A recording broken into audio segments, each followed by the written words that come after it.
తిరుపతి రంగంపేటలోని మోహన్ బాబుకు చెందిన శ్రీ విద్యానికేతన్ విద్యాసంస్థల వద్ద ఉద్రిక్తత నెలకొంది. ప్రైవేట్ కాలేజీలకు ఫీజు రియంబర్స్మెంట్ చెల్లింపులో జాప్యాన్ని నిరసిస్తూ విద్యార్థులతో కలిసి భారీ ర్యాలీకి సిద్ధమయ్యారు మోహన్ బాబు. అయితే ఎన్నికల కోడ్ దృష్ట్యా ర్యాలీకి పోలీసులు అనుమతి ఇవ్వలేదు. మోహన్ బాబును హౌస్ అరెస్ట్ చేసేందుకు యత్నించారు. దీనికి నిరసనగా ఆయన రోడ్డుపై బైఠాయించారు. మరోవైపు శ్రీ విద్యానికేతన్ వద్ద భారీగా పోలీసు బలగాలను మోహరించారు.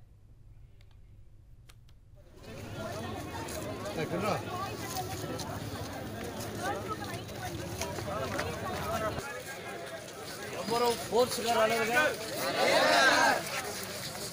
హోల్ హార్టెడ్ గా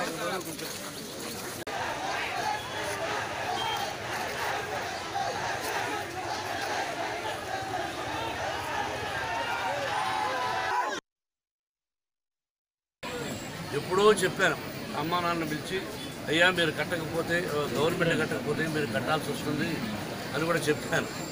కానీ మధ్యలో ఎప్పుడు ఫీజు కట్టండి ఎగ్జామ్స్కి పంపిస్తాను లేదా పంపనని ఎప్పుడైనా మరి 19 కోట్ల రూపాయలు కావాలి మీరే ఆలోచించుకోవాలి.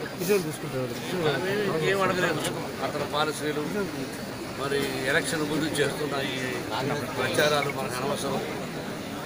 స్టూడెంట్స్ని మిమ్మల్ని పలానా పార్టీకి ప్రచారం చేయాలని కూడా నేను ప్రోత్సాహం చేయకూడదు కూడా. క్యాంపస్ బయట చెప్పచ్చు, క్యాంపస్లో చెప్పకూడదు.